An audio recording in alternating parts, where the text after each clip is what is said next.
ce long cauchemar. Là, c'est juste dégueulasse, dégoûtant, scandaleux. Pour rappel, le 21 décembre, un attentat était imminent dans le métro de Barcelone. Et j'en serai l'auteur. Problème pour eux, et pour les journaux dont j'ai fait la une ce jour-là, j'étais à 800 km de là, au commissariat d'Annemasse, quand le complot tombe à l'eau. Les services secrets espagnols voulaient me voir le lendemain, le 22 décembre, à 14 h au commissariat d'Annemasse avec la DGSI. À 14 h, on est parti pour 4h15 d'interrogatoire. Mais bon, ils n'ont pas besoin de m'interroger, ils savent déjà tout. Votre père, il est imam, votre père, il connaît le Coran par cœur, votre femme, elle a le voile, votre maman, elle a le voile. J'ai un grand nombre de tampons dans mon passeport. Un grand nombre. Mais le problème, c'est que ce qui les intéresse n'y est pas. Et ils ne comprennent pas pourquoi. Israël ne tamponne pas les passeports des musulmans, même français.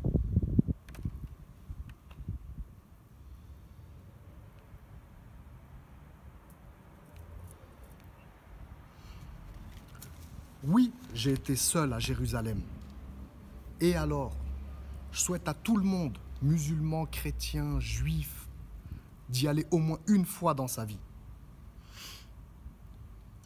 Bref, vous voyez bien qu'ils cherchent la petite bête.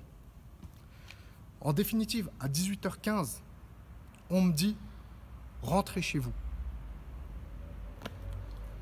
Je suis encore libre. De nouveau, je suis libre.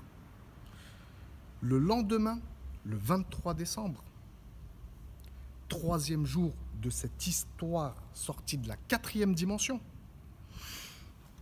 je suis avec mon épouse et mes 3 enfants, qui ont 4 ans, 7 ans et 10 ans. On va faire les soldes à l'outlet d'Aubonne, entre Genève et Lausanne. Pour oublier ces 2 jours de cauchemar. Et là, ce qui va arriver est une tragédie. C'est une tragédie. Et elle va nous traumatiser à vie. À 11h30, nous sommes encerclés, puis arrêtés sur la bande d'arrêt d'urgence, sur l'autoroute, par 10 voitures. 10 voitures des forces de l'ordre, le DARD, le dispositif d'action rapide et de dissuasion. Encore une unité spéciale. Un dispositif sans précédent en Suisse, de l'aveu même du procureur. Ils nous encerclent, ils pointent près de 15 mitraillettes sur nous, des Uzi. Tel un film de guerre, mes enfants sont terrorisés. Ma femme traumatisée, elle a vu sa vie défiler devant elle. Menotté, traîné dans la boue et mis à genoux au bord de l'autoroute, avec 2 mitraillettes chacun sur la tête. Nos enfants, restés dans la voiture et toujours mis en joue, commencent à crier et pleurer. Après 15 minutes, leur chef arrive sur les lieux et ordonne de nous embarquer direction Lausanne, à 40 km de là. Là-bas, ma voiture sera complètement désossée par un service spécialisé des douanes. Ils cherchaient des explosifs. Ils n'en ont pas trouvé, bien sûr. On crache sur ma présomption d'innocence et celle de toute ma famille. On prend nos empreintes, mon ADN. Mes enfants sont gardés à vue dans ce poste de police, tels des criminels, alors que la Suisse est signataire de la Convention internationale des droits de l'enfant.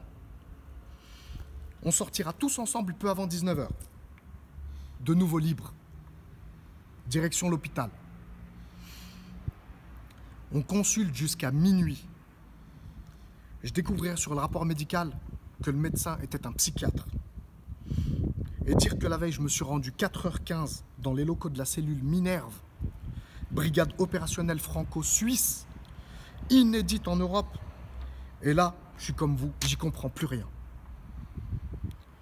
Des amateurs. Comment une telle bavure a-t-elle pu se produire?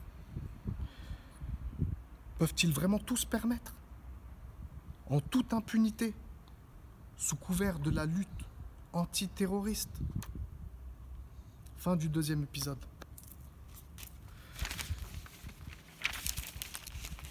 Donc ce 23 décembre, on a été arrêté, capturé comme un terroriste par erreur.